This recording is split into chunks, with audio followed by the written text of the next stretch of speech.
اور امریکہ نے Indian army کے رائل آرمی کے اخراجات اٹھانے کا پھر اس دور میں عہد بھی کیا تھا۔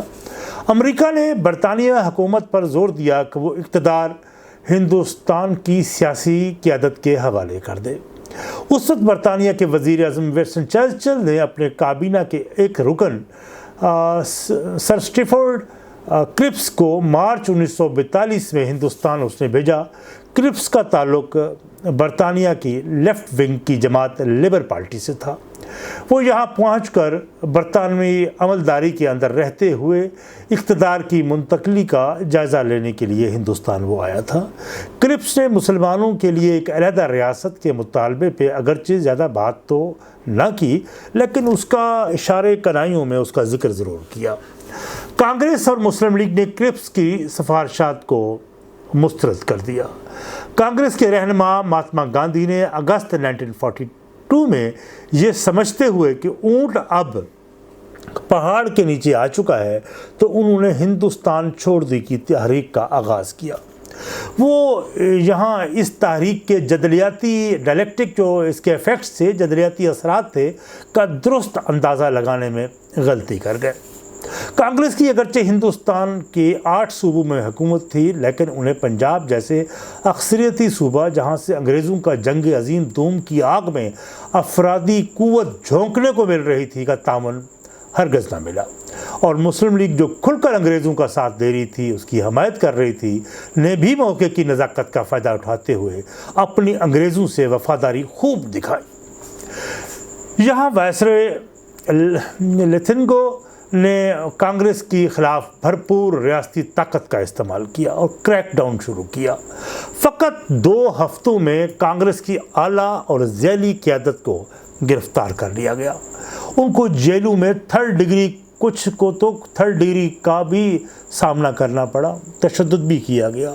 کانگریس کے کارکنان کو تو جیلوں میں کوڑے بھی مارے گئے۔ یہاں مسلم لیگ نے اس امر میں کوئی مذمتی بیان تک دینا گوارا نہ کیا۔ یہ وہ حالات تھے جب مسلم لیگ کی قیادت قائد اعظم محمد علی جناح نے انگریزوں کا اعتماد جیت لیا تھا، اور انگریز مسلم لیگ کو اپنا اتحادی سمجھنے لگے تھے۔ وائسرائے نے کامیابی سے کانگریس کی تحریک کو مکمل طور پر کچل دیا۔ 20 اکتوبر کو 1943 کو فیلڈ مارشل لارڈ ویولز نے نائب وائسرائے بن کر وہ جب ہندوستان آیا اور اپنا چارج سنبھالا، اسے اس بات کا احساس تھا کہ بین الاقوامی حالات کے پیش نظر انگریزوں کو زیادہ دیر ہندوستان پر تسلط نہیں رکھنا چاہیے، لیکن اس نے اپنی نوازشات کا سلسلہ مسلم لیگ پر طویل کیے رکھا۔ لارڈ ویولز نے شملہ میں ایک کانفرنس کا انعقاد کیا کہ ہندوستان کی سیاسی قیادت کو کن شرائط پر اقتدار منتقل کیا جائے۔ اس کانفرنس کے چند دن پہلے حکومتی اہلکاران نے کانگریس کی لیڈرشپ سے جیلوں میں انفرادی طور پر بھی ملاقاتیں کی، اور کچھ یقین دہانیوں کے بعد انہیں مئی 1945 کے مڈ میں اور آخر میں رہا کر دیا گیا۔ اور دوسری طرف قائد اعظم نے اس کانفرنس میں شرکت کو مشروط کرتے ہوئے اصرار کیا کہ مسلم لیگ ہی کو مسلمانوں کی سول اینڈ دا اونلی جماعت کے طور پر تسلیم کر کے مدعو کیا جائے، یعنی کسی اور مسلمان کی تنظیم کو یا تحریک کو مدعو ہرگز نہ کیا جائے۔ یہ کانفرنس اگرچہ ناکام ہوئی، لیکن قائد اعظم کو مسلمانوں کا سب سے بڑا رہنما اور مسلمانوں کا ترجمان انگریزوں نے تسلیم کر لیا۔ وائسرائے لارڈ ویولز نے خفیہ منصوبے پر ایک دستاویز تیار کی جس کا نام تھا بریک ڈاؤن پلان، جس میں ان ہنگامی حالات کا جائزہ لیتے ہوئے درج کیا گیا کہ کس طرح ہندوستان میں ہنگامی حالات قابو میں نہ رہیں تو انگریز کس طرح ہندوستان سے محفوظ طریقے سے نکل سکتے ہیں۔ یہی وہ بنیادی پلان تھا جس میں منصوبہ بنایا گیا کہ اگر مسلمان پوری قوت سے علیحدہ ریاست کا مطالبہ کریں گے تو ان کو پاکستان بنانے میں مدد فراہم کی جائے گی۔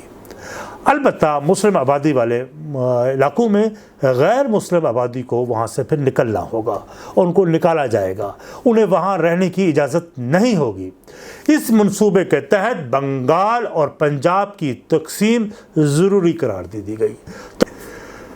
اور اس پلان میں دونوں ممالک کے درمیان سرحدوں کا تعین کر لیا گیا، اور یہی وجہ ہے ریڈ کلف نے 1947 میں جو تقسیم اور سرحدوں کا تعین کیا تھا وہ بالکل اسی پلان، بریک ڈاؤن پلان کی طرز پر تھا۔ اور اس اثنا میں برطانوی حکومت ہند نے فروری 1946 میں انتخابات کا اعلان کر دیا۔ مسلم لیگ نے اپنے انتخابی کمپین میں اسلامک ٹچ، جانتے ہیں نا اسلامک ٹچ، تو اسلامک ٹچ بھرپور انداز میں دیا۔ انہوں نے بہت سے مسلمان علماء، مشائخ کی خدمات حاصل کی، جن کا حلقہ ارادت مسلمان کثیر تعداد میں تھے۔ پاکستان کا تصور اس انداز میں پیش کیا گیا گویا نئی بننے والی ریاست انصاف اور نیکی کے جذبے سے سرشار ہوگی اور بالکل اسلامی روایات اور ہدایت کے مطابق ہوگی۔ مسلم لیگ نے ہندوستان میں مذہبی نعروں کے ذریعے فضا کو جذباتی کرا دیا، لوگوں کے جذبات کو خوب بھارا۔ اس کی خفیہ رپورٹ پنجاب کے گورنر ہوا کرتے تھے سر برٹن گلینسی نے وائسرائے ہند ویولز کو پیش کی رپورٹ، جس میں انکشاف کیا کہ مسلم لیگ مقررین اپنی تقریروں میں انتہا پسند بن چکے ہیں۔ مولوی، پیر اور طلباء پورے پنجاب میں گھوم پھر کر تبلیغ کر رہے ہیں کہ جو مسلمان مسلم لیگ کو ووٹ نہیں دے گا وہ دائرہ اسلام سے خارج ہو جائے گا، ان کے نکاح ٹوٹ جائیں گے۔ ان حالات میں یہ اندازہ لگانا مشکل نہیں کہ ان کا انتخابات کا کیا نتیجہ نکلا ہوگا۔ اس میں کم ہی شبہ ہے کہ اسلام خطرے میں ہی کا نعرے کے بعد اس کی نشستیں اسمبلیوں میں نمایاں طور پر بڑھیں گی، یہ بھی اس رپورٹ میں درج تھا۔ اس رپورٹ میں مزید وضاحت کرنے کی ضرورت نہیں رہتی کہ مسلم لیگ نے کس انداز سے اپنی انتخابی مہم کا آغاز کیا۔ یہی طریقہ انہوں نے شمالی مغربی صوبہ، سرحدی صوبہ جس کو اب خیبر پختونخوا کہتے ہیں، اس میں بھی نظر آیا۔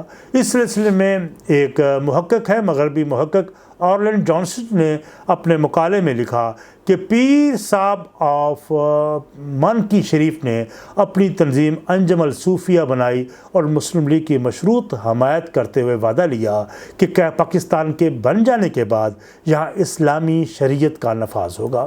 اس پر محمد علی جناح نے رضامندی کا اظہار کیا۔ اس پر پیر مانکی شریف نے پاکستان کی تخلیق کو جہاد قرار دیتے ہوئے اپنی مریدین کو حکم دیا کہ وہ مسلم لیگ کے انتخابی کمپین میں کو بھرپور طریقے سے چلائیں۔ قائد اعظم نے پیر مانکی شریف کو نومبر 1945 میں خط بھی لکھا تھا کہ یہ بات کہنے کی ضرورت نہیں کہ آئین ساز اسمبلی جس میں مسلم لیگ غالب اکثریت میں ہوں گے، ہم ایسے قوانین بنائیں گے جو شریعت سے متصادم نہ ہوں گے اور مسلمان غیر اسلامی قانون پر عمل پیرا ہونے کے پابند نہ ہوں گے۔ 1946 کے انتخاب میں مسلم لیگ نے کلین سویپ کیا اور اس نے مسلمانوں کی 400 مخصوص جو نشستیں تھیں اس میں 440 نشستیں حاصل کر لیں، جیت لیں، اور دوسری طرف عام نشستوں پر کانگریس نے 905 نشستیں جیتی۔ اور اب صورتحال برطانیہ کی بھی تھی کہ برطانیہ میں کے بھی 45 کے الیکشن ہو چکے تھے اور وہاں لیبر پارٹی کو برتری حاصل ہو چکی تھی، اور یہاں ونسٹن چرچل جو hero of the Second World War تھا اس کو شکست ہوئی تھی۔ اب اس کی کیا وجوہات ہے اس پہ ہم علیحدہ بحث کریں گے، تو لیکن اس بار ہم یہی کہہ سکتے ہیں کہ وہاں نائب برطانوی وزیر اعظم کلیمنٹ ایٹلی نے جو ہندوستان میں اقتدار انگریزوں سے لے کر انڈینز کو منتقل کرنے کے حامی تھے وہ، لیکن اس آزادی کو مشروط کرتے ہوئے ہندوستان اور پاکستان کو دولت مشترکہ میں رکھنے کے آرزومند تھے۔ ہماری گفتگو اب اختتام 1946 کے انتخابات پر ہوا۔ مسلم لیگ نے مذہب اسلام کو کس انداز سے پیش کر کے اس کا سہارا لے کر مسلمانوں کے جذبات کو ابھار کر اور مسلمان کس طرح اس کے جذبات میں سیلاب میں بہہ گئے اور پاکستان کی تخلیق میں برطانوی سامراج میں کن مقاصد کے تحت تائید بخشی، اس پر ہم ان حالات کا ضرور جائزہ لیں گے۔ انتظار کیجئے اگلے ویلاگ کا، جڑے رہیے اور اپنی مثبت آرا سے بھی نوازیے گا۔ بہت شکریہ، والسلام۔